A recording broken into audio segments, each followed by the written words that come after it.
All right. Well, welcome to our first ever virtual version of Mukmuk Mania. And I feel like I should probably explain a little bit how we got here. So, first off, about 5 years ago, we had an event on food security and food sovereignty out at the tribe. And what arose out of that was a working group specific to the Grand Ronde, the West Valley community that we originally called the Food Access Team, but the acronym for that was FAT, and we didn't think that that was a really good acronym, so we developed the Food Access Community Team. So we went with FACT. And basically, what we've been doing over the last 5 years is we've been hosting events like these. We've done community conversations, which are like little seminars and thinking groups. And we've also done these events that were normally held at our tribal gym, which is this is supposed to be a substitute for called Mukmuk Mania. And Mukmuk, of course, is Chinook for food and to eat. And basically, what our goal was to raise awareness about food issues and food access in the Grand Ronde West Valley area. And I was really surprised as we hosted the events, some of the people and organizations that reached out to us. And what I learned from it personally is that I did not know the depth of the services offered out here. And I learned that a lot of other people didn't know that as well. And so one of the things we've done is we've put together this little booklet that we have in circulation that lets people know about different food banks where they can get food boxes, community supported agriculture, stuff like that. And this is just a continuation of that. Again, some of the people who've come to us, I had no idea about what they did or the services they offered. And so when we had our Mukmuk Mania in the gym, and this is our fourth year doing it, we allowed everyone to have their own booth slash table. And we'd open the gym for about 4 hours and people were just allowed to interact. They were allowed to take free samples of food. We gave away free cookbooks. We gave away free grocery bags. And the years we've had them, we've averaged between 80 and just under 100 people show up to these events. One year we had an actual cider press, which was really cool to see, where people could just have make their own fresh pressed cider right there and then outside of the tribal gym. So we don't really have any end goal in mind other than just trying to raise awareness of food issues and the different types of services offered in the West Willamette Valley that pertain to food. For those of you who come to the Grand Ronde area, especially on distribution day, you'll see that our food bank that Francine Ambrose runs, Iska Mukmuk House, it gets a lot of use from the community. And I think that we can confidently say that it's made a big difference here in Grand Ronde and the Grand Ronde, Willamette, and Sheridan area. And if you don't believe me, go there this Saturday during their food box distribution right before Christmas. And it's really a wonderful thing to see that people have come to rely on that and expect that kind of generosity within the community. So it's all very encouraging. And there, as you'll see, there are a number of other services that can be offered here. Unfortunately, like this isn't going to be the equivalent of Mukmuk Mania. We weren't able to get everyone who typically shows up for Mukmuk Mania to participate in this. And so what we did, and I'll just caution you if you're someone who can't sit still very long, tonight's going to be very video heavy because what we've done is we've gone out and had a number of people do pre-recorded videos, and that's going to make up the bulk of the presentation tonight. I did promise people if they participate that we would have raffle prize drawings, and in good faith, we talked about this before we started. What I'm going to do is I'm going to do a raffle prize drawing right now. So I was sent a list of everyone who registered. I do have to add one more person to that list, but I was sent a list of everyone who registered. And what we're going to do is we're going to do a raffle prize drawing right now.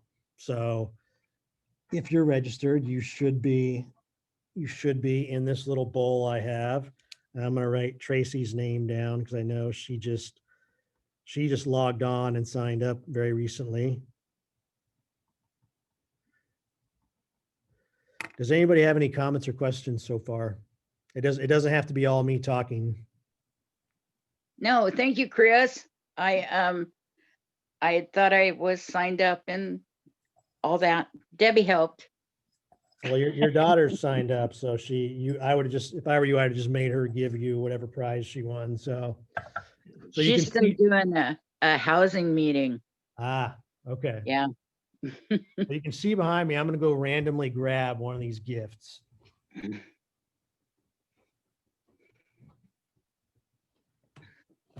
So the first thing we're going to give away is this small 1 or 2 person sized crock pot.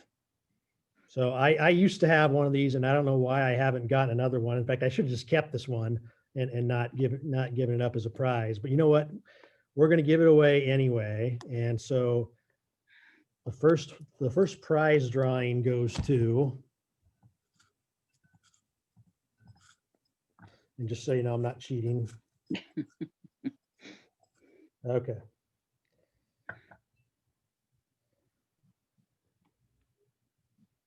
Marie Quinnell.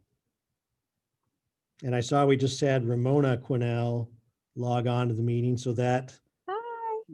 Hi. Is Marie related to you? Yes, that's my daughter. Okay. Awesome. So I guess whatever she wins, you win. So. Yep. She loves to cook though, so she'll really like this. Okay, good.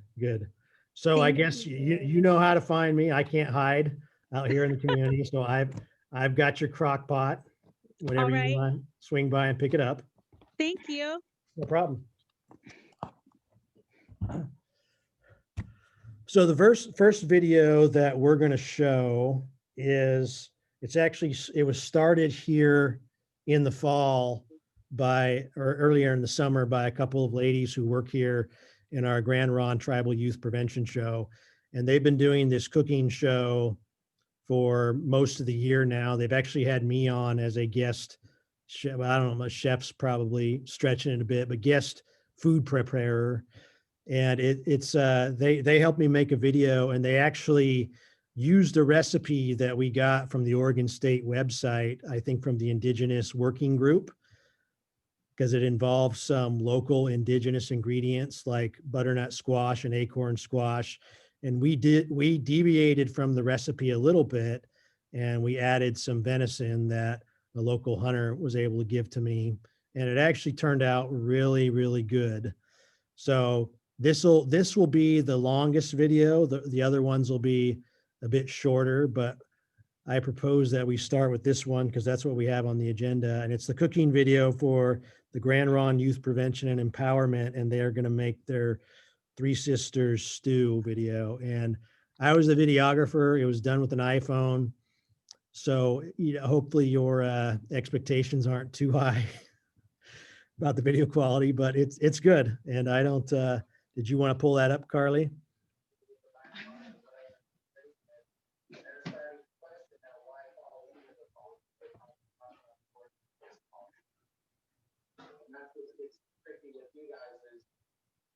Start messing with a lot of the policies that are starting to make, Let me know if you can hear it on your end, Chris, with a thumbs up. It sounds like we have someone in the background if everyone wants to mute. Yeah, somebody. I'm gonna hit the mute all. I don't view it as messing. I just review. I prefer that. So. Okay. And can everyone hear that? Can't hear it. Can't hear it.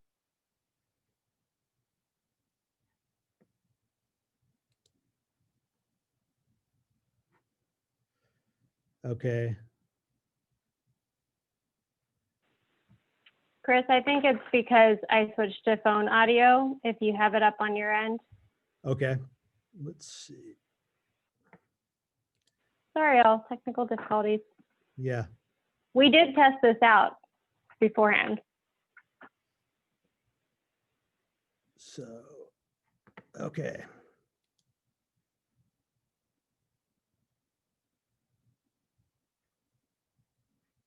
Oh, okay.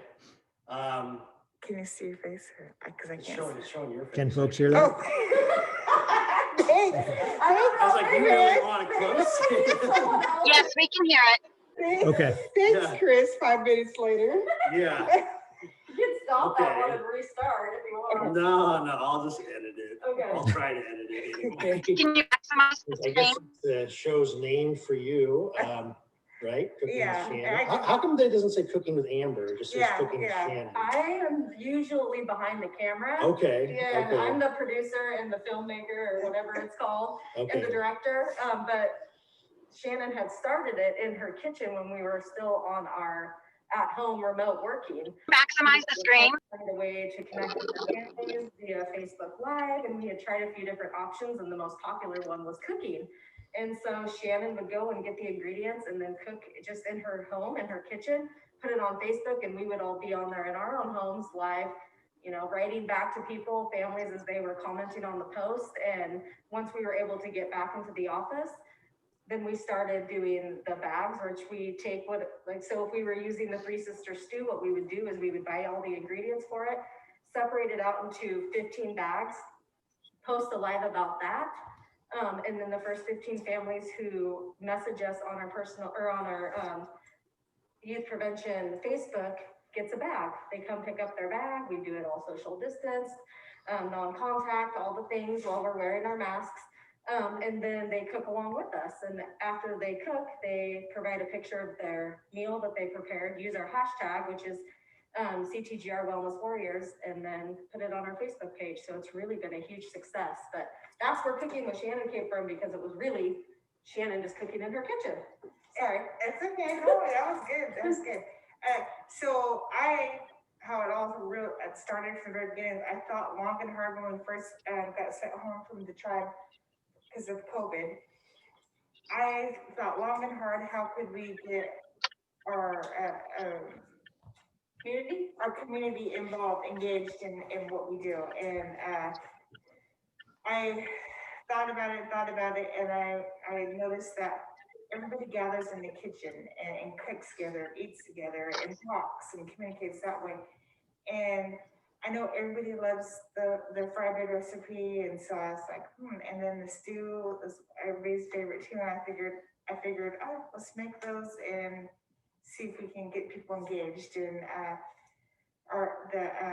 the fried bread, we had over 1,000 people viewed it, and then I was like, oh, now we can add a little bit of prevention here and there, because that's what our jobs really are, prevention. And your names and your official titles are? My name is Shannon Scadden, and I'm the Youth Prevention or Tobacco Prevention Coordinator.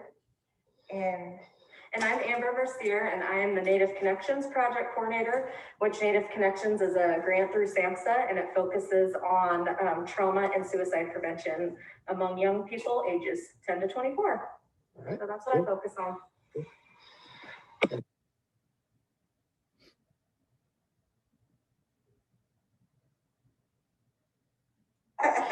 So this is Shannon's getting pretty fancy on us here. She's doing a carrot mandolin style, which Yes, and maybe squash too, I'm not sure. okay. This little contraption here. And is that really good. is that the thing he used in that movie Ratatouille? Was that what he used on the Oh, I think so, when he was like chopping all the on the vegetables. zucchini? Yeah. Okay. Cool. Awesome. Always use the, what's that thing called?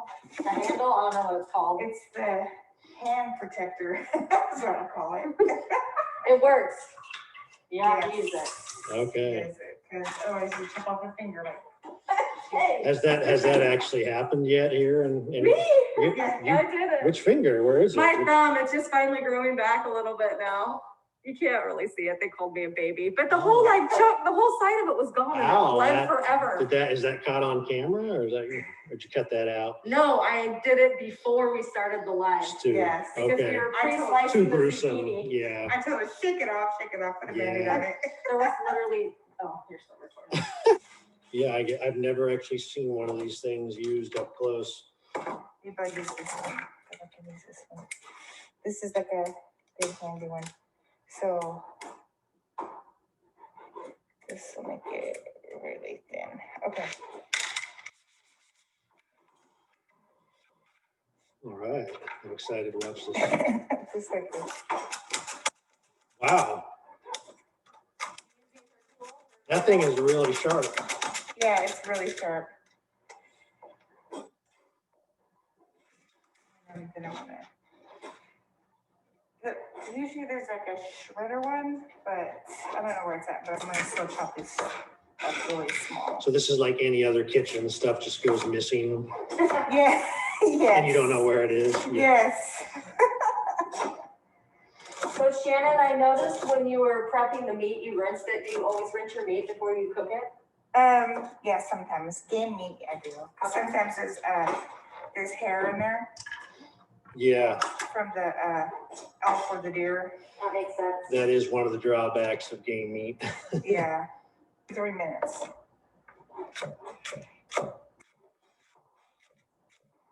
Looks good. Great, evenly cut. Yeah, 'cause I wanted That's to there. cook. Yeah, I wanted to cook even. Oh, so this is a cut, but I kind of went overboard a little bit. That's fine. Okay, so we're gonna saute these. And then I'm gonna perfect cut the onion out. Oh yeah, I've seen this. This technique here. Yeah. And you cut it down the middle. Nice. Do that and then.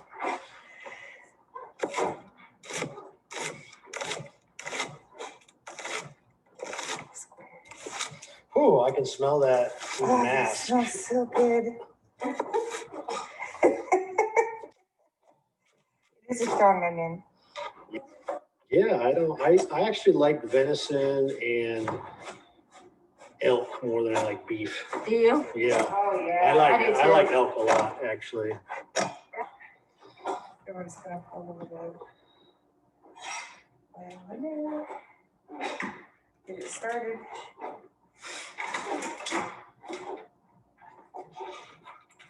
All professional grade cooking stuff. It's nice, huh?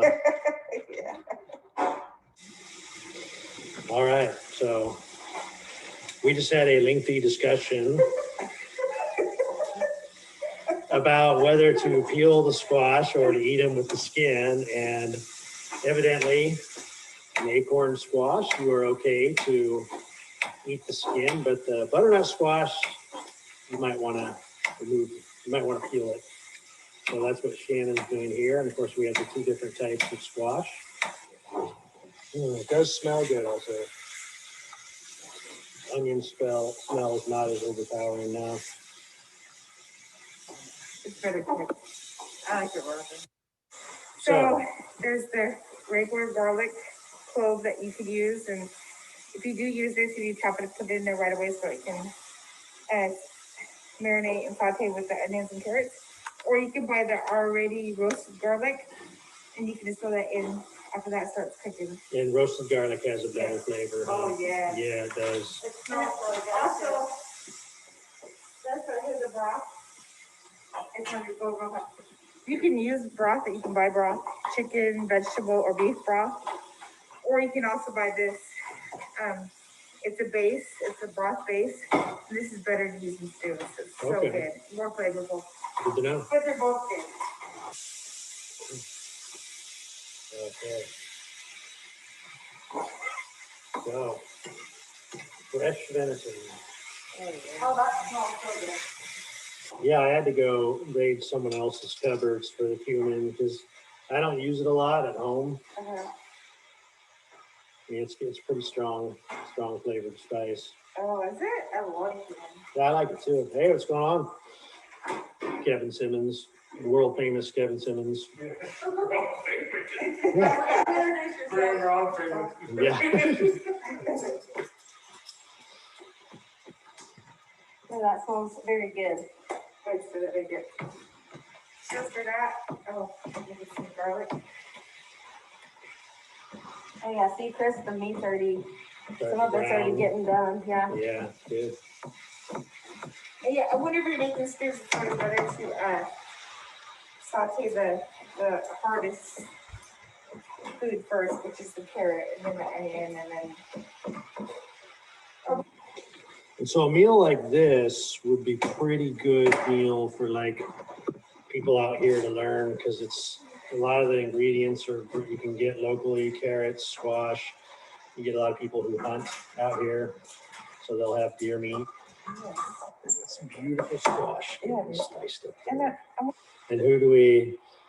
Is he allowed in the kitchen? Hello. Oh, gee. I'm allowed in the kitchen as long as I clean up my mess. How are you guys doing? We're Good to see good. ya. We're good. Yeah. Matt Bucknell. Are you guys local. recording or are you going live? It's well, we're recording. It's not live. Okay, right on. Either way, Shannon's on top of it. She is. For having never cooked the squash, she's doing a decent job. It smells pretty good. it smells That's good. very It good. smells, yeah. I wish that your camera had smell-o-vision. Yeah. It smells delicious. Do you want to introduce yourself and tell them? Yeah, I guess my name is Matt Bucknell, and I work on the youth empowerment and prevention team.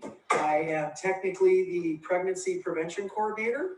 And so, yeah, I'm glad that you guys are all taking part in this and are able to see how this is done. It's pretty cool. We've been doing, as a team, Shannon's been leading it, but some of us have been helping her doing cooking projects for kids and families as outreach as this whole COVID thing's gone on. So I'm glad that you guys are doing it too. So yeah, thanks for having me. Hopefully maybe when you guys are done, I'll get to sample some of it. I don't know.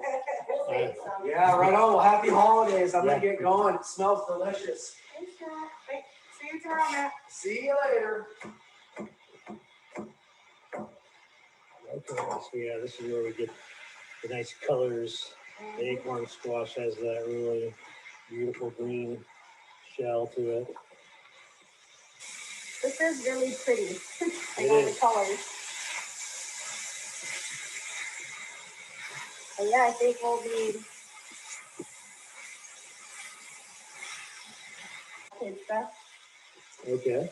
Oh. So you're putting the base in there with the meat, Yeah. the bouillon. Chocolate, yeah. And so what does that do? Putting the bouillon directly in with the food? I think I don't know. I think it makes the meat taste better. Gives the Okay. meat more flavor. It's like an additional seasoning. Yes, yes.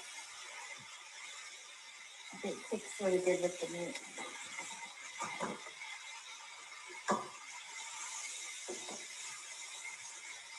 This smells really good. This is gonna be really good.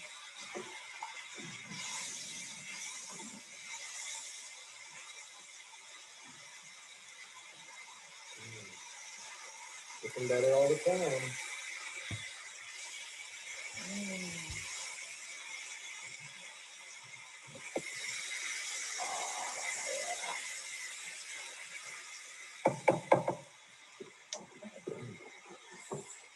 You put all the corn. Oh, you got, yeah, beans, white and corn, yellow corn, yeah, black beans, little kidney beans. Yep.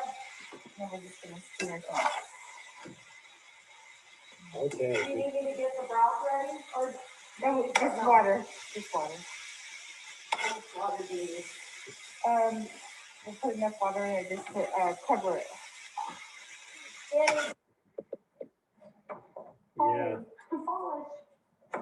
You can see all the colors better. You're adding That more is- squash? that is a vast- Well, Vast cauldron. Oh, yeah. All right, yeah.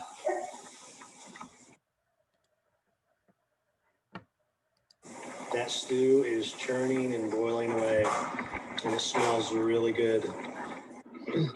In order to test its doneness, we're gonna, just like potato, you squash the squash. I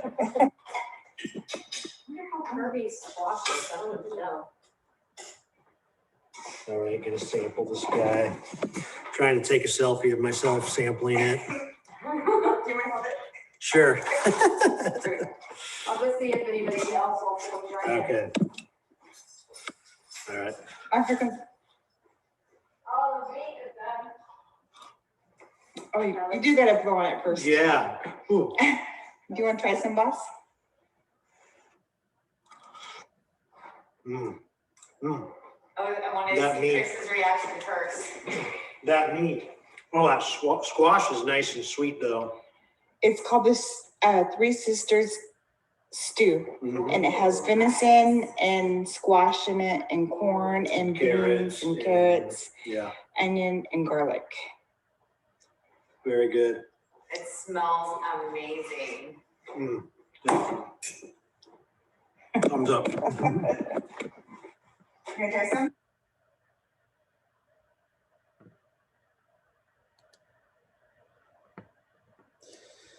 Okay.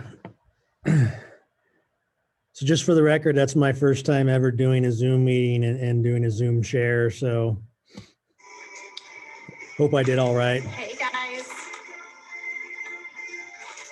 Um, It's so fun. Like, I love baking, but I like doing it with someone. So I'm going live because I've already started. One is in the oven. I'm making the second one right now. I don't know what's going on with this background here. I'm so excited. Is that maybe from your YouTube page? Yeah, it Who's is. joining me? Who wants to bake with me? I X'd out of that. So right as I was bragging about how good I was doing on my first Zoom meeting, I let something like that happen. So that's the way it goes, right?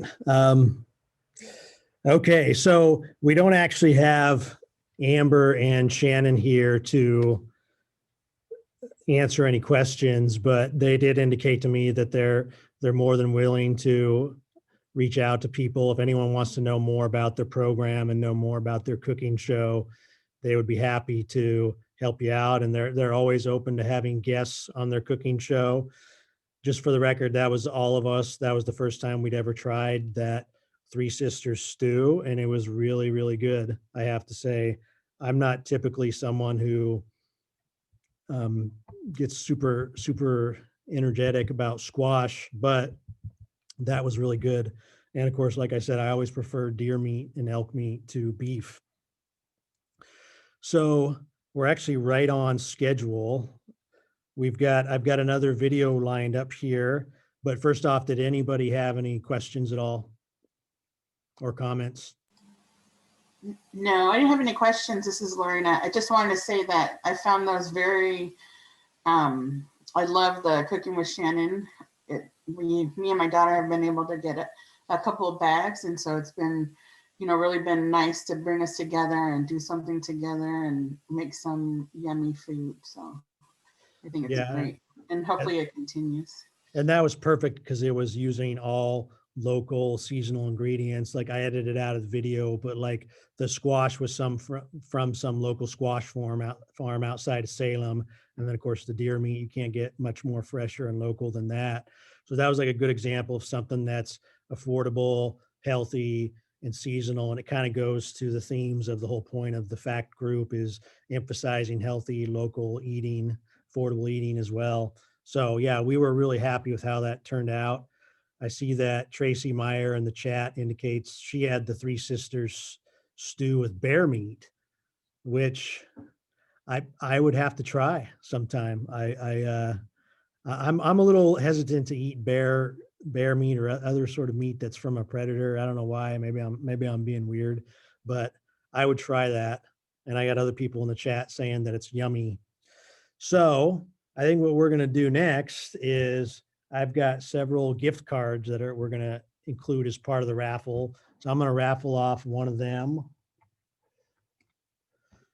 So we have a $25 Buyamart gift card, and I'm going to dip into the bowl for the next winner of that. I'm just going to keep churning it. And that gift card goes to, I guess it's a good day to be a Quinnell. So that one goes to Anthony Quinnell. Are you still on, Ramona? Yeah, we're still here. Okay, well, So you're on a roll. Your family's on a roll. just have to make a pile for us, Chris. I'm thinking about it, yeah. Okay. Well, early Merry Christmas to you. Thank you. Merry Christmas to you also. So, so Carly, did you want to share the screen on this next one, or did you still want me to do it? Yeah, I think I can. I switched back to computer audio and it's letting me unmute, which is good. So I will do that. And our next one is Emily, right? Yes, Emily Lamp. Great. Emily's here too. Emily Lampy is the 4-H coordinator, one of the 4-H coordinators in Polk County. And we're so happy for her to be here and to share a little bit of information about her program. So we're going to have Emily's video first, and then we'll have 2 short videos from some of the 4-H ambassadors that she works with as well. Emily, did you want to say hi real quick before I start? Yeah, hi. So I am one of the local 4-H program coordinators. I appreciate being invited to this event tonight. And I'm actually really excited to be able to see the other videos and see more of what's going on in the community. So my short video will tell you all about the 4-H program and kind of what we do and how to get involved. But if you guys have any questions, please don't hesitate to ask me or reach out and send me an email or contact me after this event as well. Great, thank you so much, Emily. Okay, we have that on. Okay, give me a thumbs up, Chris, if you can hear this when I start playing it. No? No.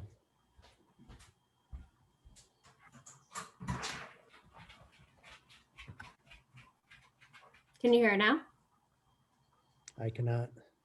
This is strange. I'm sorry. Chris and I did this right before Zoom and everything worked out fine. Chris, do you want to share this one then? My apologies. Yeah, I'll give it a shot.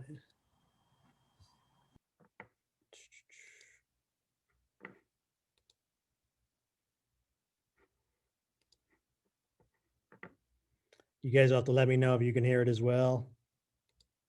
Program coordinators, and my counterpart is Susan Bessler. I'll restart. Hi, my name is Emily Lampy, and I work with Can you hear Oregon me? State University's Extension Services here in Polk County.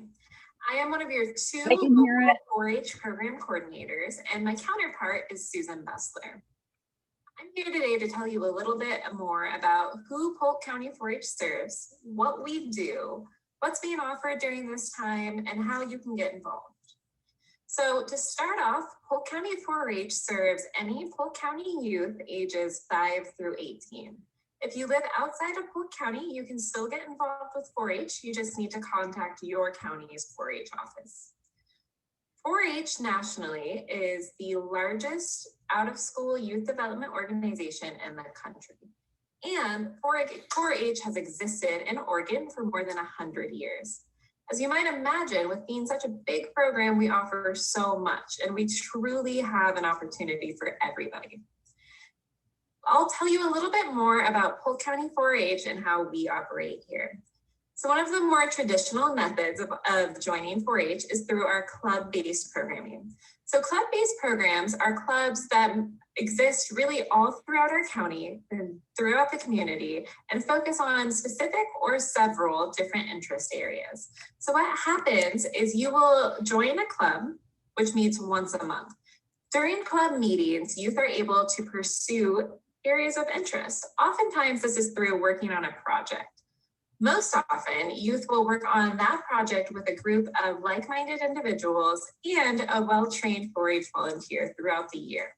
At the end of the year, youth are often able to exhibit that project at the county fair, really having the opportunity to showcase their knowledge, their skills, and really what they spent the year delving into and learning more about. In addition to our club-based programs, we have what we call STEP programs. STEP program stands for Short-Term Educational Program, and it's an opportunity for youth to try new things out without committing to a long-term project. STEP programs are often between 1 to 4 sessions and usually take place over a month or 2. Within both our club-based and our STEP programs, you'll see really all educational topics reflected. This includes things like agriculture, horticulture, animal-based projects, arts and crafts, sewing, knitting, crocheting, cooking, baking, cake decorating, technology, robotics, computer science, engineering, and truly everything in between. We really mean it when we say there's something for everybody within the 4-H program. In addition to these 2 programs, we also just have special interest programs that we'll put on.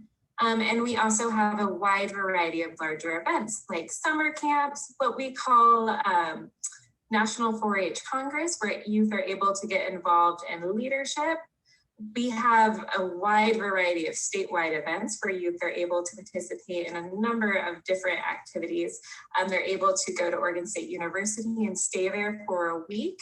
There's such a variety of leadership opportunities within the 4-H program, particularly for our older youth. In addition, Polk County has what we call our Polk County Ambassadors. This is a team of teen leaders who work together throughout the year to put on fundraisers, leadership events, teach classes, volunteer as camp counselors, and a wide variety of things. You're lucky enough to hear from a couple of our 4-H ambassadors a little bit later as they recorded some videos talking about their time in 4-H. This is just a little bit of what Polk County 4-H has to offer. And as you might see, we really have a wide variety of programs and something for everybody. As the COVID-19 pandemic has truly impacted all of us, we have altered our programming to be virtual for the time being to make sure that we're putting the safety of our community and our 4-H members first. As such, you're going to see a wide variety of virtual 4-H programming taking place over the next couple months. Some of the things we've done previously have been virtual camps, which included camp kits being sent home to each participant and Zoom sessions to do camp activities, a variety of baking sessions, horticulture lessons, and 4-H socials. Coming up, we plan to have STEAM kits, which stands for Science, Technology, Engineering, Arts, and Mathematics, be available on a monthly basis for anyone who signs up. And we will be able to do activities virtually with Zoom.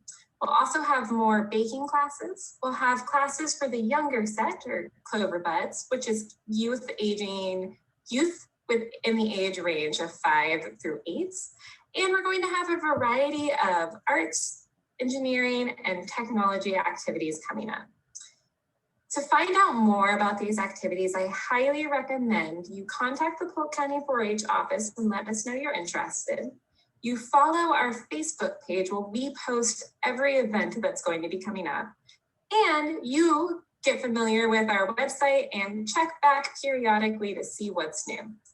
As such, I'm actually going to take a moment to show you our website in a little bit more detail and show you where you can find our contact information, where you can sign up to get more information yourself. So let's go explore the Polk County 4-H website. You should be seeing the Polk County 4-H website based out of Oregon State University. The URL to get to this website is extension.oregonstate.edu/4H/Polk. This is what the main web page looks like when you arrive on it. And I really want to draw your attention to the right-hand side of the page where it says Contact Polk County 4-H. Here you'll find our address, our phone number where you can call anytime during our open hours and our office assistants will be happy to get you the information you need, and the primary Polk County 4-H contact information. If you click on any of our names, Carla Cudmore, Susan Bustler, or myself, Emily Lampy, it will take you to our email addresses where we welcome you to contact us with any questions or concerns. To get involved, you're going to go to the left-hand side of the website and click Get Involved and Enroll. We are always welcoming new members as well as new adult volunteers. So if you're interested in getting involved in either way, please don't hesitate to contact us. Members can click on Interested in 4-H, and adult volunteers can click on Interested in becoming a 4-H volunteer. This will navigate you to a short form that will help us identify your interests and give us a little bit more information. You'll be followed up with shortly after, and we'll be able to connect you to the proper channel to help figure out what 4-H activity is best for you. I really appreciate you taking the time to learn a little bit more about Polk County 4-H, and I will be available during the Q&A session if you have any other questions. Please don't hesitate to get in contact with me if you're interested in joining or volunteering with Polk County 4-H. I'm always happy to help. Thank you so much, everybody. All right.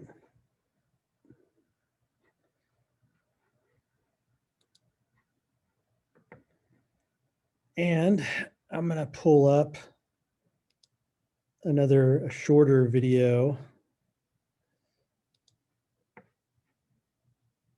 If I can figure out how to pull it up.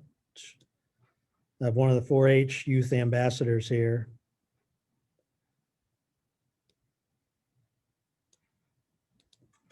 Hi, my name is Faith Sanchez and I'm a Polk County 4-H ambassador. I have been in the 4-H program for 7 years and have participated in dairy goats, county ambassadors, as well as state ambassadors. I enjoy 4-H because it's given me different opportunities to learn and grow in areas such as leadership and responsibility. And because of the positive experiences, the people, and the support, I encourage other youth to join the Polk County 4-H as well. Excellent. So, did you have any comments you wanted to add, Emily? Sorry for the delay. Just that I appreciate you all inviting me to be here tonight. And if you guys want any more information about 4-H or know anyone who might be interested in getting involved, please don't hesitate to contact me. I'm happy to answer any questions. I always love to create new partnerships, and we're always looking for new and innovative ways to reach youth in our area. All right. Cool. Does anybody have any questions for? No? Okay. Well, thank you for taking time out of your evening to join us tonight, Emily. So the next thing we're going to get into is continuing the Oregon State University theme. And just for the record, I didn't, I'm an Oregon alumni. I didn't wear this to antagonize anyone. It never occurred to me. It just happens to be my favorite sweatshirt. So don't read into that too much. And we're going to pull up Chris Skadden, who has worked very hard with us for several years now in the food access community team. And I should probably backtrack a little bit and talk about some of the entities and organizations that have been part of our community team. So you've got me, Chris Mercier. I'm one of the elected officials for the tribe. We've also had people from Marion Polk Food Share. Obviously, we've had Francine Ambrose and Gerald Harris, who work for ISCA Mukmuk House. We've had people from Oregon State University and I think the Grand Sharamina Food Bank. And I'm probably forgetting somebody, aren't I? Well, and now Rebecca's a part of it as well, too. Okay, yeah. Rebecca Ambrose, that's right. Who evidently has no relation to Francine Ambrose. It's just one of those coincidences. But the and next, I guess Lurie is a representative for the Willamette Pantry, which is kind of an outgrowth of our food access work. So, yeah. And I would like the Willamette Civic Association? Or? Yes. Okay. Mm-hmm. The Civic Club. Yeah. So it's a diverse. Sorry, Chris, I'm just going to add that I think that Gerald works for Youth Ed now. Yes, he does. He does. That's correct. So yeah, he works for the tribe now. He's a Husky, so I don't, Beavers, Huskies. I mean, it proves that we are really in it for the right reasons, that you can have a duck, a Husky, and a beaver all work together. Because Francine's also a Husky, which I don't know what's worse, a Husky or beaver. It's a tough call for me. But anyway, I don't want to start that discussion here. So what I'm going to do is I'm going to play a video from Chris Scadden, who has this alter ego called the Food Hero. And I'm going to pull up his video.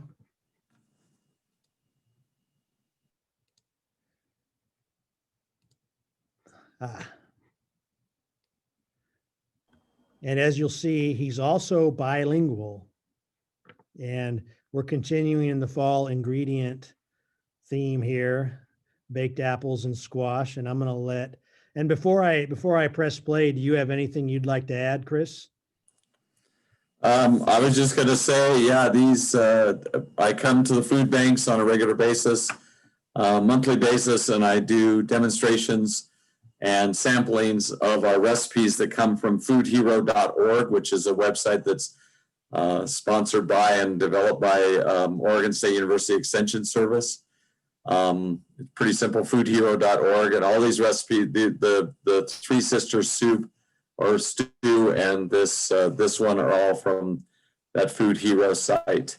And I come in the reason that you'll see me in my outfit is that Food Hero outfit, and I come to the food bank all decked out just like that. And during the COVID, during this whole COVID thing, I've been able to come out and just share the recipes that people can just have them. I can hand them out, or the pantry hands them out for me too. So there's hundreds of recipes on foodhero.org, and dealing with about 67, 68 different foods. And so that's all. Yeah, go for it. Okay, actually, before I press play, I want to do another raffle prize drawing. So I'm going to go grab one randomly.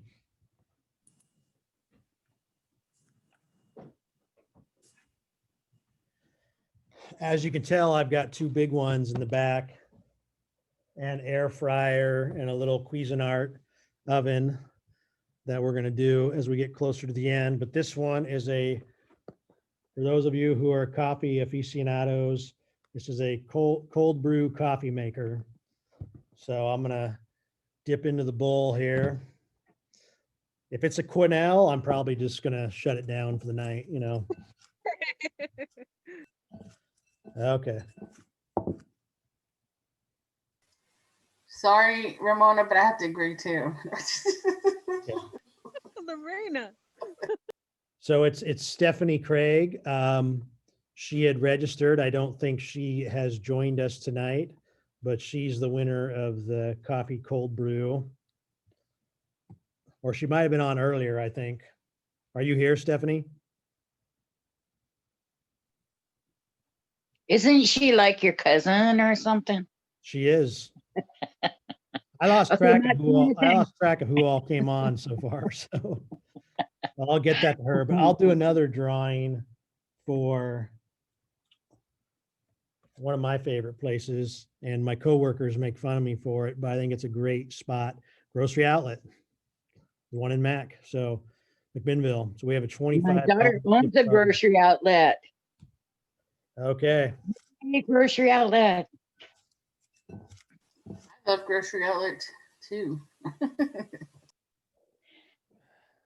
Oh, well, what do you know? Lori Habel. Wow, yay. So that one can go, that we can probably tuck that into a food bag distribution from the Willamette Food Pantry, and someone will be just like so happy. That's cool. Thank you. You're going to pay it forward? I'm paying it forward. Good for you. Good for you. That's awesome. That's awesome. Okay. So on to the Food Hero.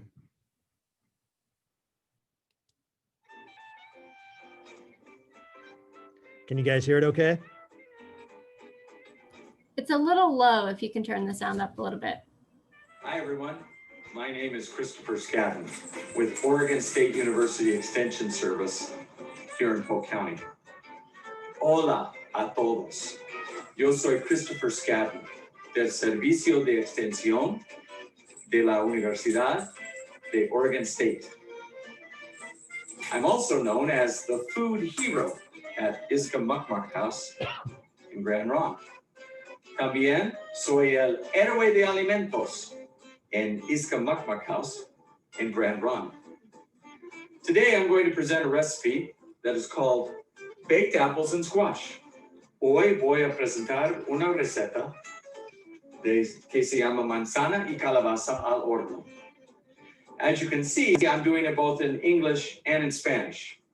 Como ustedes pueden ver, estoy hablando en inglés y también en español. The first items that we need for this recipe, of course, is winter squash, apples, oil, cinnamon, sugar, and salt.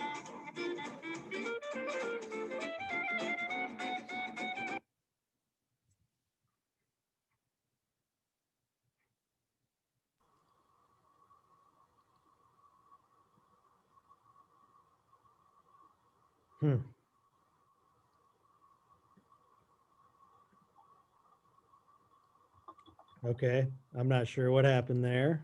Do you want me to try again from my end, Chris, and see Yeah. if it works? Okay.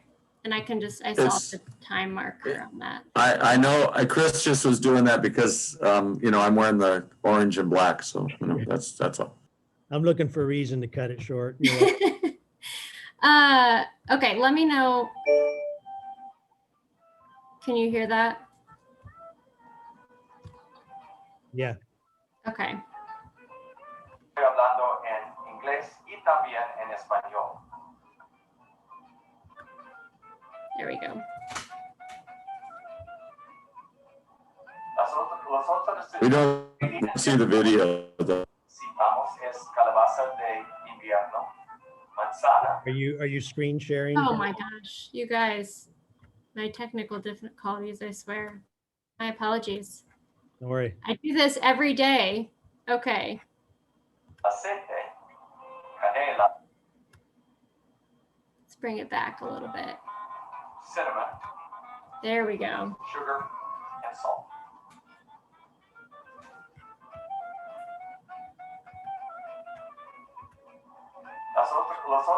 Los ingredientes de hoy que necesitamos es calabaza de invierno, manzana, aceite, canela, azúcar y sal.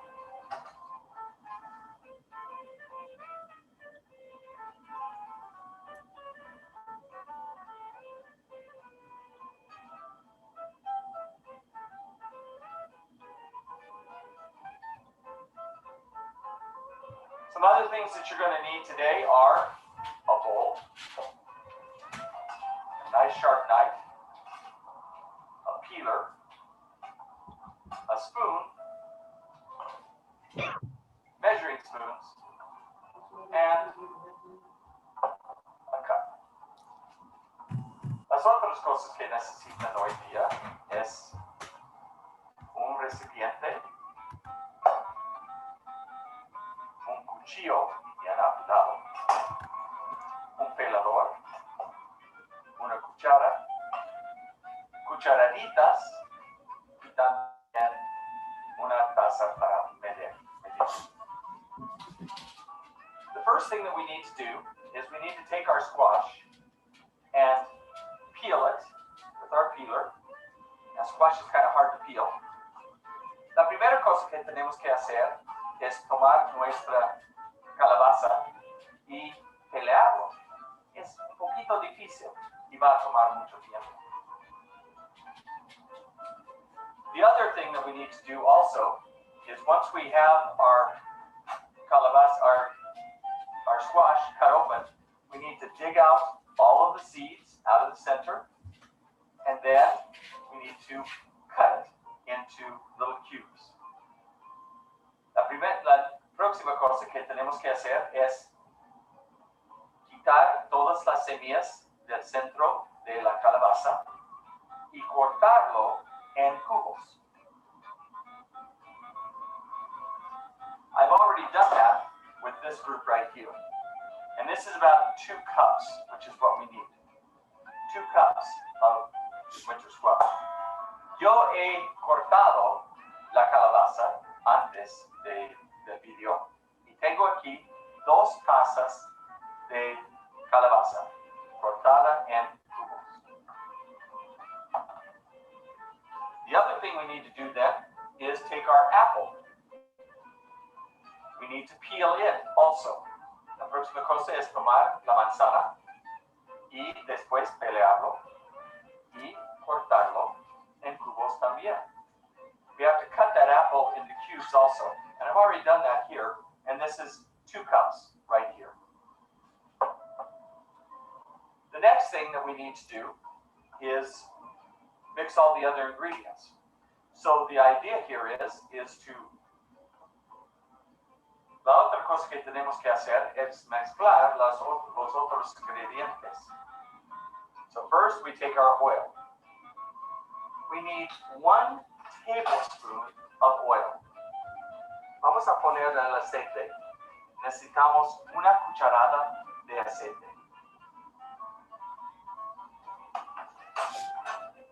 The next ingredient is our cinnamon.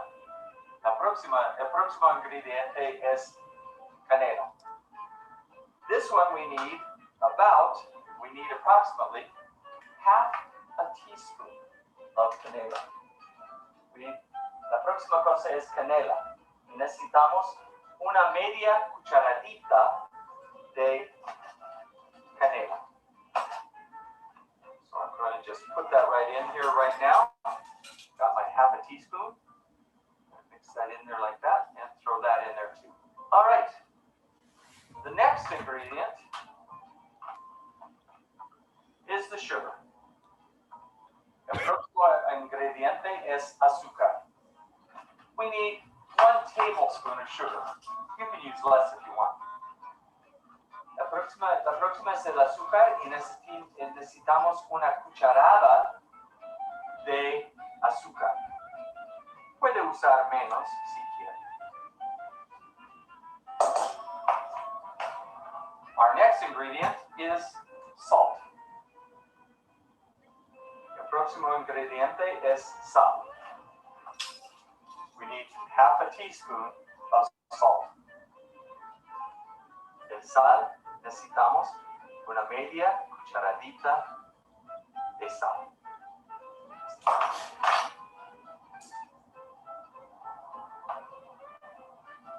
Now, I didn't do this at the beginning, but I need to turn on my oven to 425 degrees.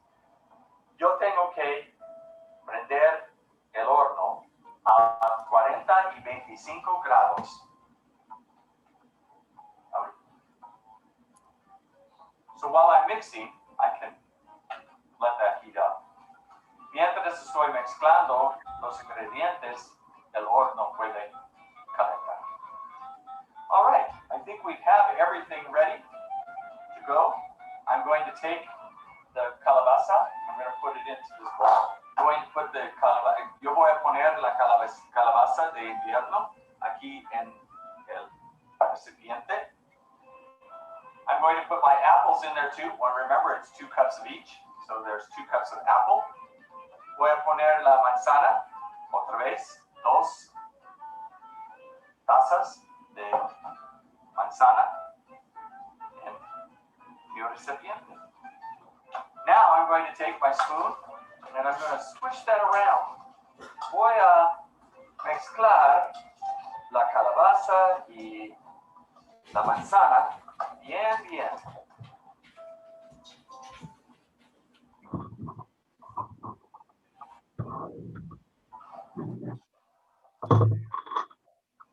That looks pretty good. I put the mix of this on this pan right now and spread it out. Take that and just pour it right onto my pan, just like that.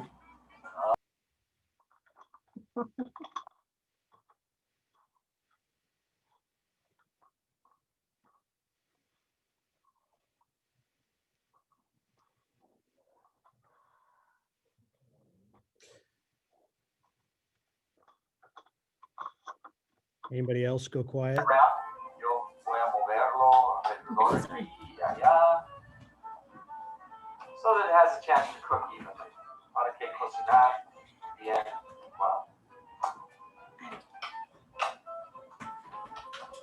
as I said, it's a pretty simple recipe. Es una receta muy simple, muy fácil de hacer.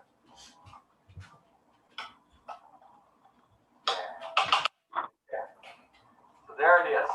all spread out on my pan, looking very, very nice. Now, I'm going to be putting this in the oven for 20 to 30 minutes, or until everything is nice and soft and ready to eat. Ahora, parece que esté listo. Yo voy a ponerlo en el horno por 20 a 30 minutos. Depende, para que todo esté bien blanda. Listo para comer. All right, everybody. It's done. Grab one more pot over here. There it is. Those are looking delicious. The squash is nice and soft. The apples are cooked. I'm going to try it right now and see what I think. Got my fork right here. I'm going to try a piece and see how it is. That's the apple. It's nice and cooked. It's kind of funny when you have them cooked, you can't tell which one is with it. That's the squash. It's delicious. The cinnamon is nice. Everything. Estoy tratándolo ahorita. Parece que esté bien, bien hecho. A ver. Aquí está. Calabaza, yo creo. Perfecto. ¿Está bien? Manzana? Hard to tell which one is which. It wouldn't be so. I better go on this spot. Ahora, ustedes pueden hacerlo por sí mismo. Baked apple and squash. Manzana y calabaza al horno. Enjoy.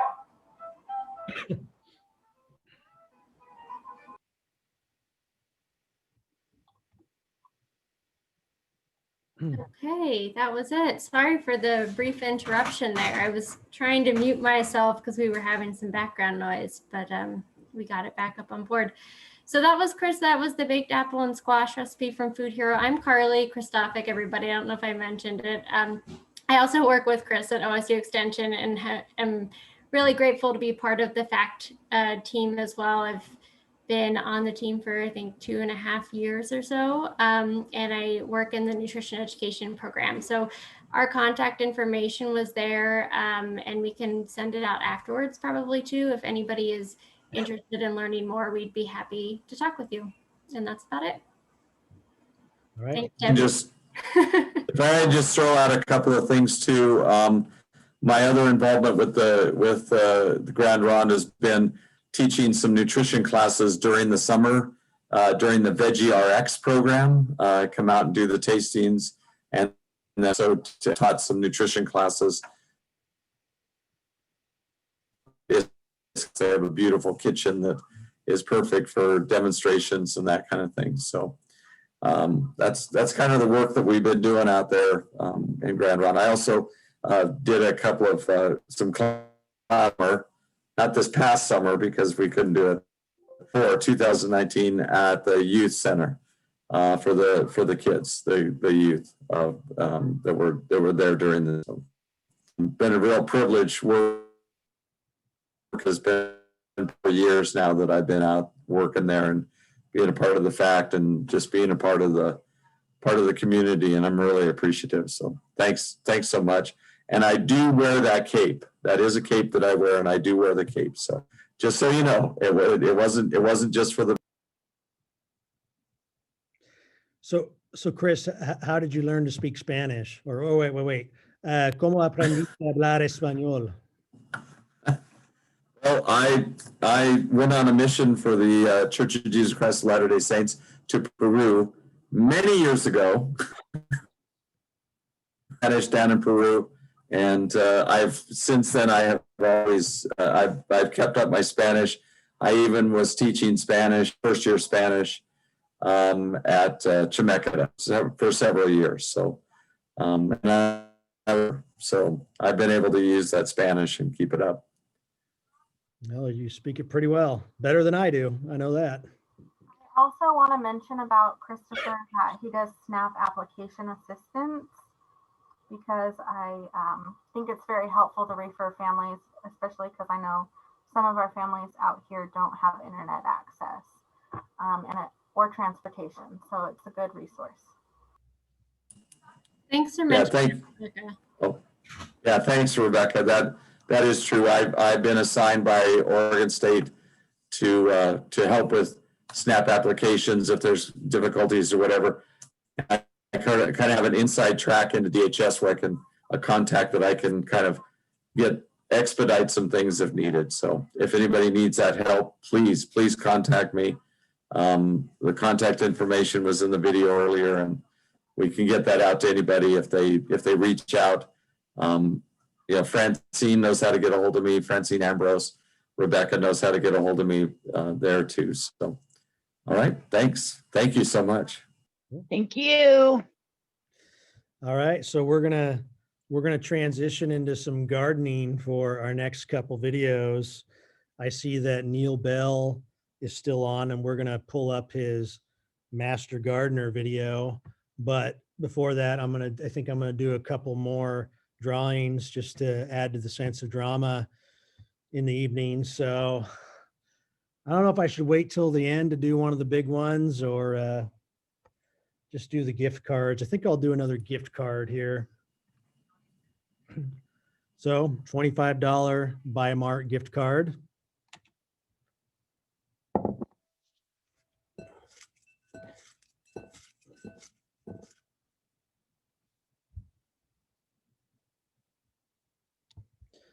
Lisa Archuleta, and I don't remember if she came on here or if she left already.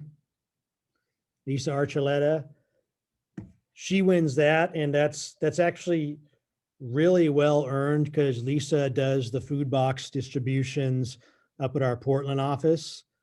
She's been working at that for a few months, and we're actually going to have a big distribution next Wednesday on the 23rd. If anyone's going to be in the Portland area. So I will contact her and let her know she won that. And then I will pull up, unless Neil wants to add anything as a lead in, I'll pull up the video. Oh, just wanted to say hi. All right. The Master Gardener. Today's presentation. I guess we could start. Hi, everybody. My name is Neil Bell. I am the community horticulturalist with OSU Extension in Marion County and Polk County. And I was asked to make a short video to tell you a little bit about the OSU Extension Service Master Gardener Program. So that's the subject of today's presentation. I guess we could start with a question of who are Master Gardeners? What makes somebody a Master Gardener? Just a little bit of administrative information. Our Oregon State University has three major roles. One is, of course, education, which is one that everybody is familiar with. Another is research. But the third thing, which is a characteristic of land-grant institutions, is this liaison, if you like, between the university and the public, known as the Extension Service. That's who I am employed by. And Master Gardeners are volunteer members of the OSU Extension Service. So that's where they fit into the whole administrative structure. So Master Gardeners are volunteers trained by OSU Extension Service agents and other specialists to extend science-based, unbiased information to homeowners. So we work, and I work primarily with a non-commercial audience. A little bit of history of the Master Gardener program. It was started originally in 1973 in Washington, actually in King County. And the original purpose of the Master Gardener was to provide a group of trained volunteers to assist homeowners within the Extension office with their gardening problems. So that's the original purpose of the Master Gardener program. The first classes started in 1976 in Oregon. The first two counties to have a Master Gardener program were Lane and Clackamas counties, with a total of 36 people way back then. And it has grown exponentially. And so now, the most recent information we have is from 2018, when there were Master Gardener programs in 49 of 50 states and 9 Canadian provinces, with a total of 86,076 active volunteers in the US. So it has come a long way from its humble beginnings in 1973. All of the counties west of the Cascades have Master Gardener programs, as well as most of the counties in Central Oregon, and then several up in the northeastern part of the state. So not every county has a Master Gardener program, but certainly all of those on the west side do. We were fortunate to have a state Master Gardener program coordinator. Her name is Gail Langalato. She is based on campus in Corvallis, and she has many benefits and roles with the program, but generally she has oversight of the program statewide, including the online version, by the way, of the Master Gardener program, which is available through professional and continuing education. And the other thing is she is responsible for development of curriculum, amongst many, many other roles. But we're fortunate to have her. And as I said, she's based in Corvallis. I thought I would focus primarily on Polk County for this presentation. As I may have mentioned, I oversee the programs in Polk County, and I also oversee the program in Marion County. And they're different. They have different classes, they have different volunteers, and they have different projects. So I thought just to keep things simple, I'll focus on Polk County.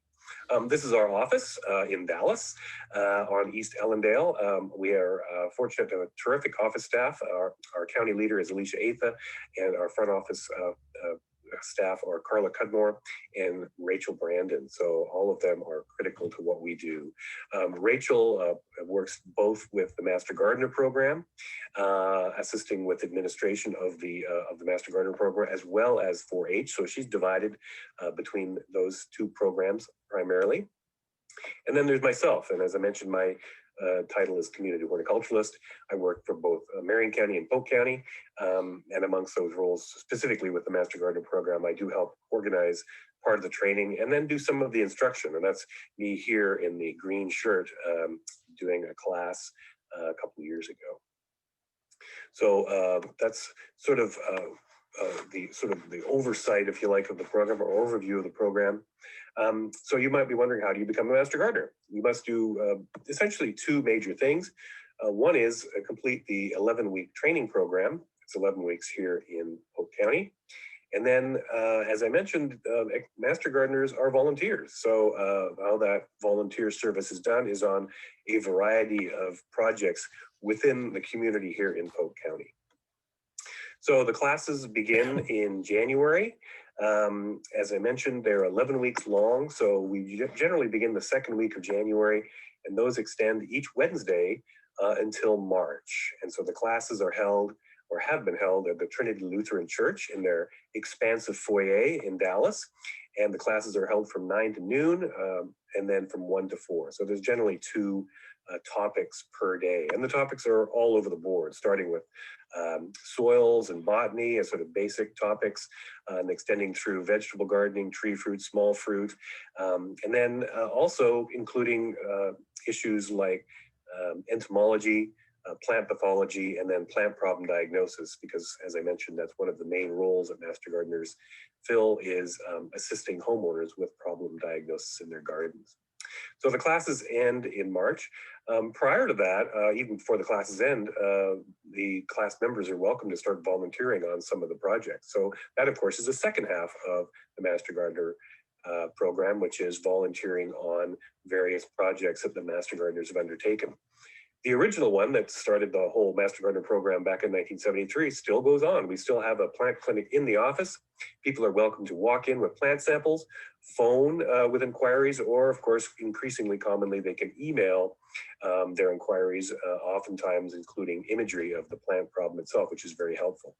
We offer our plant clinic throughout the year. So the busy time is often say March through June, but there are inquiries throughout the year. So that continues to be the case, and any of you are welcome to contact the Extension Office if you have an inquiry. Right now, the Master Gardeners are not doing the plant clinic because of the COVID-19 situation, but hopefully we'll be able to start that up sometime next year. They also offer community plant clinics throughout the growing season for the most part. This shows one at the Pollinator Festival down at Dancing Oaks last year. So essentially what they are is a mobile form of the desk where the volunteers go to the location in the community, whether it's a farmer's market, whether it's a pollinator festival or it's another event like Summerfest in Dallas. Set up the tent, have their books and other materials, and are there to answer questions on the spot. And those are very good ways to interact with the community. Their major undertaking, though, of the last 2 years has been an enormous demonstration garden, which is in the current and former Mountain Fir Park in Independence, which is at the corner of 7th and G Street in Independence. And they've dubbed the demonstration garden the Inspiration Garden. So that was a project that was undertaken in 2012. Mountain Fir Park is a 7-acre park, about a ½ acre at the north end of which was actually developed by the city. The rest of it was a jungle of blackberries and Scotch broom. So the master gardeners undertook to clear that and then start planting it with a series of themed gardens, which they have done, and it's just an amazing transformation. I actually compliment them. It's not so much a garden as urban renewal. So it's about a 1,000-foot long strip of land down the side of South Fork of Ash Creek. And this is a photo that was taken at the very beginning of the garden, probably in 2013. And what you see there is the first of the gardens, which was planted, which is the medicinal garden. So after that, the volunteers got very busy. This shows the South Fork of Ash Creek on the right here, and then some of the plantings which they began to put in near the north end of the park. And they have continued ever since. And it's been amazing to see how quickly that is that's transformed that area. This actually is a photo taken from approximately the same point as that bare land photo was taken. And you can see how much things have changed in just a few short years. So it's very impressive. It's a beautiful place to visit. You're welcome to visit anytime. Obviously the urban renewal part of it was an important accomplishment, but the goal of the demonstration garden is to use some of the themed gardens for demonstrations to the community. And this shows one, a workshop on pruning and care of small fruits, which occurred in February, just before we had to close things down because of the coronavirus situation. But again, as with the plant clinic in the office, we hope to resume those in the near future when circumstances permit. There is also a extensive vegetable garden, or has been, and the produce from that is destined for local food organizations. And so that has been an important part of the garden's purpose as well. And here is Karen Lipsmeyer, as a matter of fact, our vegetable gardener, showing off her bumper crop of gigantic sweet potatoes. So nicely done, Karen. Other projects in which the Master Gardeners are involved include the Dallas Youth Garden in Dallas, directly behind the Trinity Lutheran Church, as a matter of fact, which is a summertime undertaking. And they're there to act as mentors and as technical advisors for the youth. And so here's Eileen and Amelia with two of the gardeners last year. So we have a dedicated group that's involved with that. Same with Brunkhouse, the heritage home out on Highway 22. There's extensive gardens there, as well as orchards, which are used for the cider festival in October, and Master Gardeners are there to assist with those. And here's Marcia Graciosa, our lead on that on the left, with two of the gardeners, one sunny day. The volunteers also can receive credit for assisting with the native plant gardens in the Dallas City Park, the Delbert Hunter Arboretum. So they've been involved with that for a number of years as well. So there's a number of different ways in which the class members can get those hours in over the course of the year. All of this, by the way, is funded not by the county or the state. It's funded by the Master Gardeners' own money, which is derived from their plant sale, which is traditionally held at the Polk County Fairgrounds on Mother's Day weekend. So they generate all the funds that have gone into all of the projects, including that enormous demonstration garden, the Inspiration Garden. So it's very impressive that they're able to do that. So they're a very industrious group indeed. So the class members who do finish the classes and then their hours are celebrated at a graduation event, which is held in December. At that time, they receive a certificate of completion, as well as the well-known orange Master Gardener badge. So This shows our graduating class from last year. We're having to forego the class this year. Unfortunately, they will graduate next year, but we do plan to have a graduation event as soon as it's possible to do that. So just to summarize, in Polk County, each chapter in the state provides a summary of their activities to Gail Langolato, who puts together our annual report. So the last report for which we have information is 2019. So we had 15 new class members graduate in December. We had 72 veteran master gardeners report hours on various projects. And the total number of hours volunteered was 11,562. And the contacts with the public totaled 1,320. And I have to say that I consider the hours volunteered and contacts to be an underestimation of what they actually contribute. So they do a lot of good for the community in Polk County. So just to stop here, this is my contact information. If you do have any questions about the Master Gardener program or anything else related, if you have a plant problem, by all means, feel free to contact me. That's my email address there and a phone number, which will go to my email. So even if you get a message, I will get the message and will be happy to assist you. So thanks for listening and have a great meeting.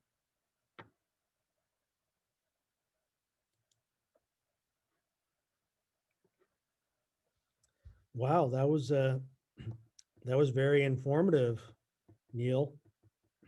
Did you have anything you wanted to add to that? No, I'm grateful that it all worked, to be honest. I wasn't sure when I was asked to do a video. It was like, a video? Carly. So that worked very well, and I think it was a good summary of what the chapter members have been up to in Polk County. So we're at your disposal. The only thing limiting us right now, of course, is this virus situation, but hopefully that will be alleviated sometime in the coming year and we can get back to all of our regularly scheduled projects. And the other thing that I guess I would mention is that that's the current list of outreach projects that the Master Gardeners are involved with. They've also offered other programs like Seed to Supper in the county itself. And we're always open to other partnerships and project opportunities as well. I firmly believe that the more project and opportunities we provide to community volunteers, then the more community volunteers will attract. So we're very flexible in that sort of thing, and really always looking for new partnerships. The partnership with the City of Independence only dates back 8 years and has turned into a major undertaking for the chapter, but you can see from the photos that they pull it off. So they're an impressive group. And so are you yourself a Master Gardener? I am not, strictly speaking. No, I started in 2000. Having been a research assistant in ornamentals and berries, so I was deemed sufficiently knowledgeable to take on leadership of the two programs, and it has been a definite learning experience. It's experiential learning just by being brought so much stuff by the public, and we do a lot of problem diagnosis, and that's kind of my shtick, if you like, within the instruction is I teach plant problem diagnosis itself.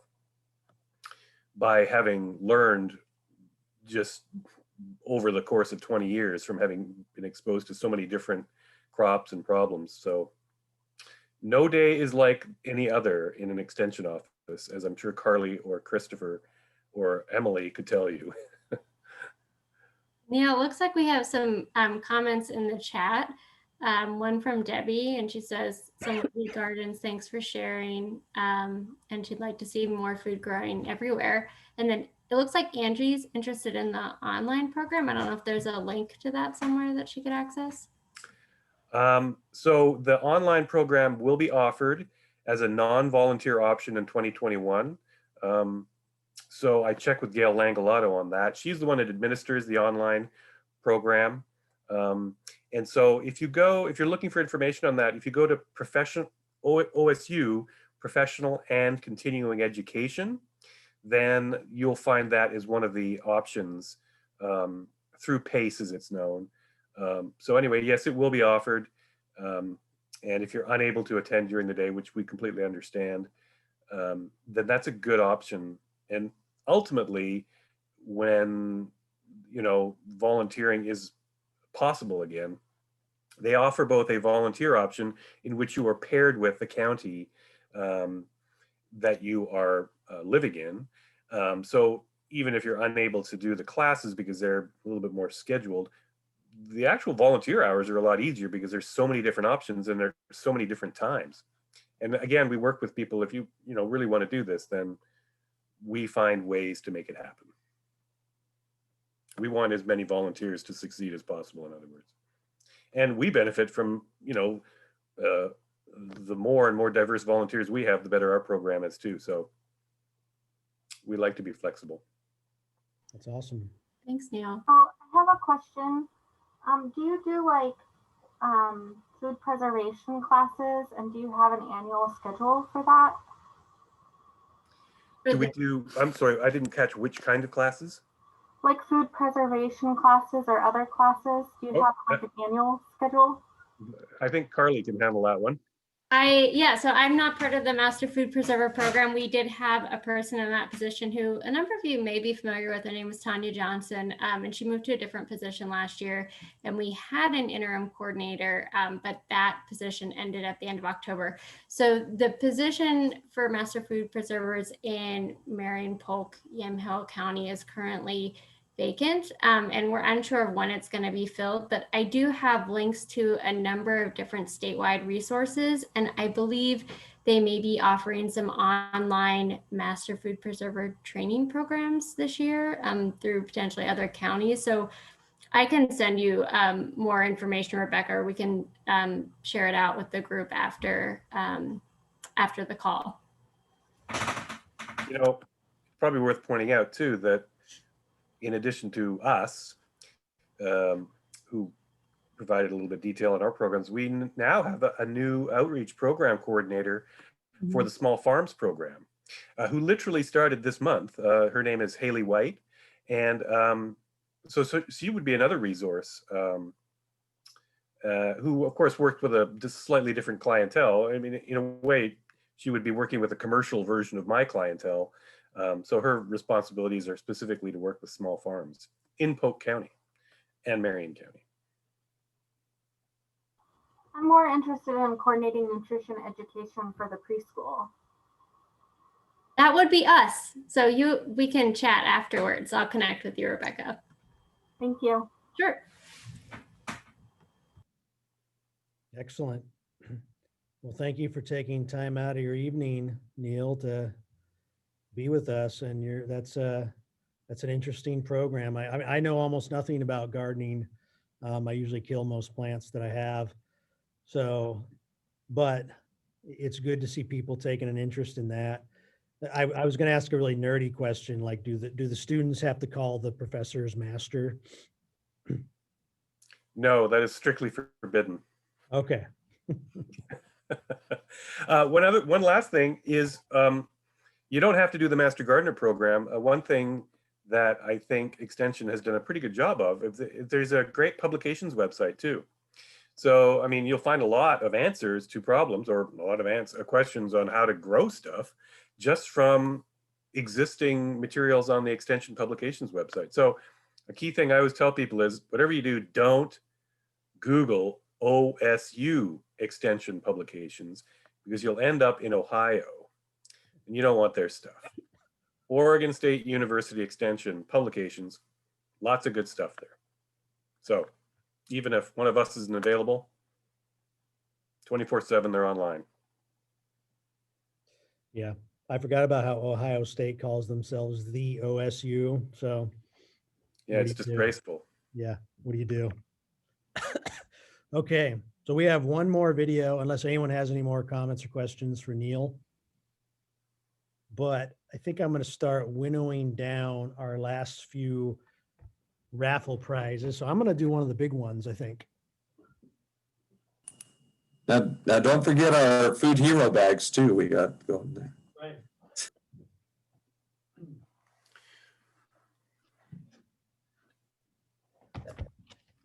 There, Cuisinart convection oven, I think. Some type of oven.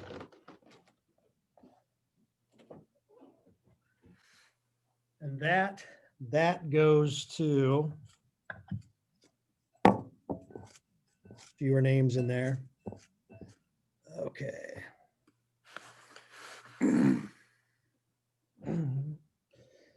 That goes to Tawny McCannon, who I think might have been with us earlier, but I don't think she's on here now. And actually, I'm kind of glad her name got brought up because she's a tribal member who started her own series of videos called, I think it's called Baking with Tawny. Some of the other tribal members might know about it. So she too actually has her own cooking program or videos, I guess you said. So I guess it's probably perfect that she won the oven. So there you go. And I do have another, but actually, you know what? So Chris, before I do the last two prizes, Chris, the food hero, is correct that we do have, how many? We have 4 bagged items. Is that right? 5. I have 5 of them. Okay. And can you provide a brief rundown on what's in those bags? Really nice shopping bag. It has cutting board, cup, measuring spoons, a spatula, 2 different kinds of cookbooks. And I think that's about, and then a few recipes and things like that in there. So some other things in there. So it's just a bag of goodies, of kitchen goodies. That's what it is. So is it all right if I do, why don't I do a drawing for 2 of those bags right now? How does that work? That sound good? Yeah, go for it. Go for it. They'll be at the pantry. That they can pick them up there, or however you want to coordinate that, but that's where they are at this point in time. Okay, I'm going to keep shuffling the names. The names are getting lower, so everyone's odds are increasing. And the first one goes to Maya Frost, who I know is not on, but I think she was on. She did register for the December 3rd. So if she's the tribal member that lives in Ireland, we might have to figure out how to get her that prize. I might be thinking of someone else. And for another bag, we have Sarah Lafferty. So just a quick question. Are my texts showing up on the screen? Okay. They aren't. We just hear the ding. Okay. Yeah. Just for whatever it's worth, you got Justin Herbert, former Oregon Duck QB, versus Marcus Mariota, former Oregon Duck QB on Thursday Night Football. So my Duck. Yeah, sorry, I'm distracted tonight. Okay. Watching Mariota. All right, and we'll do one more gift bag. Also an over, Debbie, and over the sink under in those 2. You still with us, Debbie? Ayumasi, I sure am. Okay. You've got one of those bags. Yay, Deb. See, it never hurts to do things at the last minute. So I'm going to do the last Bimart gift card. I see, is that Ramona clapping? Good game. Okay. The last Bimart gift card. Well, I grabbed 2 of them, so you guys are going to have to split it. No, just kidding. Oh, geez. Tracy Meyer. Yay, Yeah. Thank you very much, Chris. Okay. Where's Bimart? McMinnville. And you I don't have need a car. card to get in there anymore. They don't stop you. Okay, can you drive me? About 10 blocks from my house. So our next one. Okay, so you'll be picking me up tomorrow. This is Jeremy from our natural resources program, and he has a short video that he was nice enough to make for us. Let me find it here. On the native plant nursery that he runs there in Grand Ronde. And this is really cool. So I'm going to start it. Hello, my name is Jeremy Ojua, and I'm the Native Plant Nursery Supervisor here at Confederated Tribes of Grand Ronde's Natural Resources Department. And I'm here to talk a bit today about our Tribal Native Plants Materials Program and a little bit about how we got started and what we're doing with the program now. The Native Plant Nursery Program here in Grand Ronde was created in part really to fulfill some needs we had in our Natural Resources Department. Over the years, the tribe has acquired quite a bit of land that's been set aside for restoration and conservation, which in turn means basically taking some land that maybe has been degraded or utilized for farmland over the years and helping restore it to a more natural state. And a lot of that included planting native plants being plants that are natural to our area, plants that have lived in this area for thousands of years. Taking those plants and putting back in those areas and trying to create a good habitat for wildlife as well as for people. So now with these lands for conservation and restoration, we saw a need for maybe growing our own plants instead of purchasing plants from other nurseries around the area. And this gives us a better idea of being able to select seed and plants that suit our needs and know where those plants come from and maybe source those locally genetics and basically grow our own plants for our own projects. And so we started out reaching out to organization we had worked with in the past, doing some restoration work. And that was the Institute for Applied Ecology in Corvallis, Oregon. And they really helped us out and worked with getting a grant and doing a lot of grant writing and helped us be awarded a grant through the Oregon Watershed Enhancement Board. And we were actually awarded that grant 2 consecutive times. That funded us for 6 years. And between IAE's expertise, help from Cultural Resources Department, input from tribal elders, and of course, input from folks here in the Natural Resources Department, come up with a plan for the plants we wanted to grow and what we wanted to do really. And all those things came together to help fund the infrastructure and building the nursery, thanks to the funding from OWEB and IAE's expertise, also running nurseries in the past. One of the main goals of the Tribal Native Plant Materials Program was not only to just grow native plants for restoration sites, but to also grow plants that are traditionally significant, so culturally significant plants, plants that could be used for food, medicine, tools, basketry, things like that. So with that as being our main focus, here we have our 2 raised beds. They're about 60 feet long by 5 feet wide.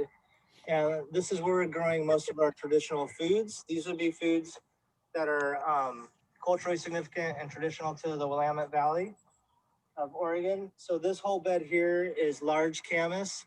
This is a really important food species where you eat the root that's buried under the ground right now. Right now it just looks like dirt, but the plant in the spring or actually in the winter will start to grow, and by spring will be full grown. We'll have a flower in the summer, we'll go to seed, and by fall we'll drop the seed. The top of the plant will die, and then the root will remain underground. So this time of year, we just are looking at dirt, but there's roots underneath here, thousands of roots. So we have camas in this bed. On the other side here, this bed has several species. This end being yampa, which is a native carrot to the Willamette Valley. We also have a biscuit root, which is Lomatium nudicale, with an edible seed and an edible leaf. Further on down the bed would be a native onion, Allium implectans, as well as Brodia, which is an edible root as well, a bulb. So these are our first food species, and the idea being that these will go out into our restoration sites, and over time, hopefully the community and folks will be able to go out to these places and actually be able to do some gathering of these plants for for food and for medicine and to suit their needs. So one of the bonuses to having a native plant nursery here in Grand Ronde really has been the capacity for education and outreach to the community and also different agencies around the area. So we've actually had the youth education department here in Grand Ronde.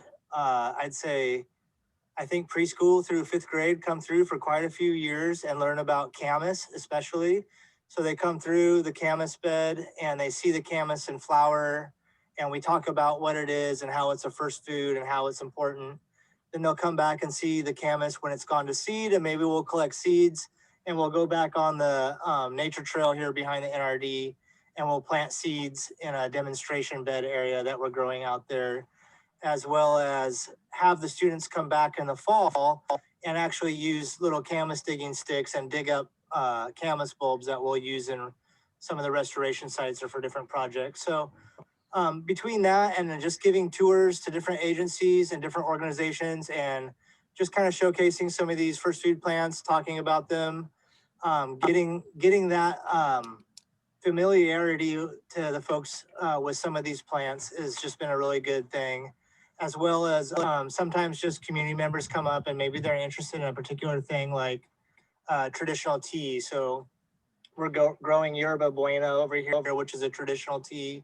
And if somebody wants to take some home, maybe we'll send a little bit of yerba buena home with somebody so they can start their own tea garden at home, and we'll teach them how to like grow your own materials for tea or things like that. Just a lot of different ways. And we've actually got 3 raised beds now at the youth education department. We started out with regular vegetables for the summer, and then we've transplanted all the, after we harvested, we got all that out of there, and now they're growing camas, a native onion, and the brodia. And actually this winter we're going to plant in a 4th bed the native carrots. So now down at Youth Ed, they can grow their own native plants and learn about it. We're growing plants down at community housing and also down at the community garden. We have a bed, and we've also got some plants going down at the Health and Wellness Center. So we're starting to get some plants out into the community as well, just so they'll be present for people to enjoy. Thanks for coming along and touring the nursery with us today. And if you have any questions about what we're doing out here or any questions about native plants, feel free to hit us up here at the end of the webinar, I believe. And I'd like to say thank you to Francine for having us out here today and for all the folks that have put this together.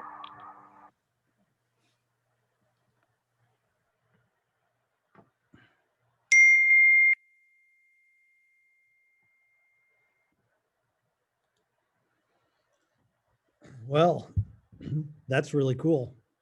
And I think, Jeremy, you spoke at one of our community conversations a couple of years ago, and people were really intrigued by what you had to say and your knowledge about a lot of our native plants. So thank you for that. And I don't know if you had anything you wanted to add. I just wanted to say thanks for giving us the opportunity to share the program and the work we've been doing out there at the Natural Resources Department. And I've enjoyed watching everybody else's presentations as well. And thanks. All right. Does anybody have any questions for him? Chris, yeah. Can I say something nice? I've been watching Jeremy now for, gosh, I think 3 years, and he is one of the most wonderful humans that has come to help Grand Ronde, and I appreciate everything he does. His demeanor is wonderful.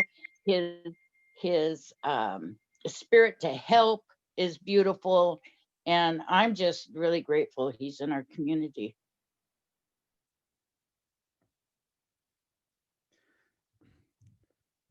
That's a very deep compliment. I'm sure he appreciates it. He's stunned into speechlessness. Thank you so much. Yeah, I'm flat. I don't know what to say. Thank you very much. It's super kind of you. All right. Well, if nobody has any further questions or comments. Hey, Chris, I sent you a message. Yes. So Rebecca Ambrose messaged me, and we do have another item for the raffle prize. It's a gingerbread kit. Was that you who was speaking, Rebecca? Yeah. Okay. So it has gingerbread cookies, stirring utensils, gloves, a cookie cutter, plates, cookie round, honey and tea, and some fireweed tea, courtesy of Jordan and Amanda Mercier, and that's also at the pantry. And Jordan's a very knowledgeable tribal member. So that's awesome. So why don't we go ahead? That leaves us with approximately, where were we at, two gift bags? So we had left, yeah. So 4 items for raffle. So I'll draw names here. Keep stirring it up.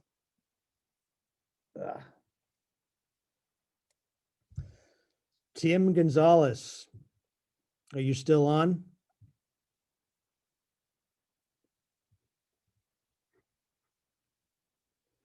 Okay, he was on earlier. I see he's not on, but he is the lucky recipient of gingerbread kit. You know, I don't normally get this many texts this time of day. It's just football fans.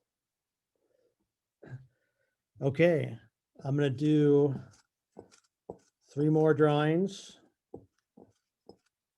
for the second to last gift bag.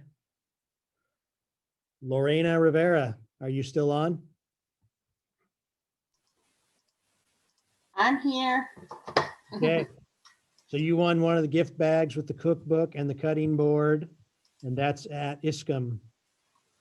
Awesome. Thank you. Woohoo. More. That's awesome. Well, thanks for sharing your evening. I know I'm hungry now, so Oh, dinner time.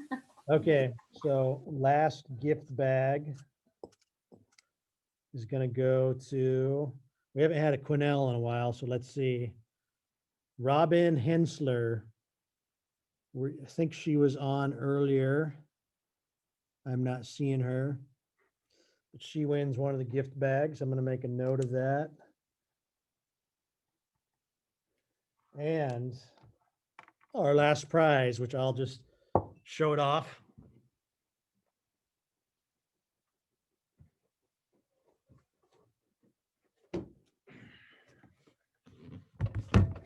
Air fryer.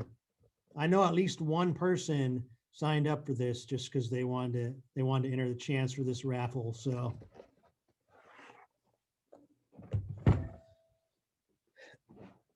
and we shall see. I'm just going to keep mixing. I'm going to draw this out. And it goes to Neil Bell. You still there, Neil? Well, I'll be. Yeah. Yeah, I'm still here. I don't know. You won the air fryer. I don't know when we'll get it to you. An air fryer? Yeah. No, that's too generous. One of the earlier winners donated their prize to well, charity or whomever, and so. You want me to redraw? I will do the same. Okay, so you want me to redraw? Okay. Sure. Thank you, though. Okay. And thank you very much. I was just in the process of signing off. I have to go walk the dog. She walked in here and is demanding to be walked. So she knows it's a half-hour past her walk time. Thank you so much, Neil. Thanks to everybody. Take care. Bye. So the winner of the air fryer is Elaine Lozier. I believe she was on earlier, but evidently she's not. So anyway, so she wins the air fryer. It's okay that I didn't win, Chris. I'm glad that I was here. I learned a lot. Okay. I mean, yeah, there's only like 7 more left too. So your odds were really good, but well, thank you, Angie, for taking part in this tonight. Hey, I'm really glad that I was here. Yeah, and I really hope you pursue your passion for gardening. I'm really interested in it, but I'm even more interested in talking to Jeremy about native plants. So I'm glad that I came tonight. Thank you. So unless there are any comments or questions, that's kind of everything that we had for tonight. I'm sorry for keeping everyone over. I know we said it would be 90 minutes and we're closing in on 2 hours. It hasn't interfered with everyone's football enjoyment, so that's good. Hey, it's Shayla. I was Chinook painting with the painting Chinook night. I was just wondering if you could just go over what I missed. Could you just recap for me? Just You all know of it? what? My battery is going dead on my laptop, so I'm gonna have to send you a one-page summary. Okay, well, I'll send you my painting. You send me everything I missed. Okay, will do. Will Okay, do. cool. Well, thank you all for showing up. I know it's not the same as having the gym and all the tables and such, but we didn't want to go another year without having this event. So this was our attempt to make up for it. And this is being recorded right now as we speak, so it will be available for other people to view. And I will make a point to include all the links to the videos if people want to continue to view them differently apart from this presentation. But thank you all for taking time out of your Thursday night. Thank you. Thanks, Chris, for hosting. Yeah, anytime. Good job. Thanks, Thank everybody. you. Yeah. Happy holidays. Yeah, happy holidays. Thanks, everybody. See you later. Chris, did you want us to stay on at all, or did you want to recap later? You can stay on if you like. Okay.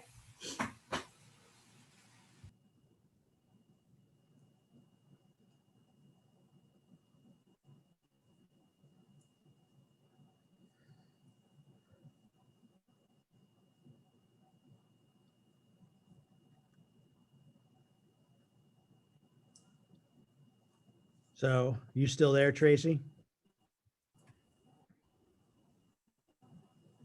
Okay. Well, I'm going to stop the recording.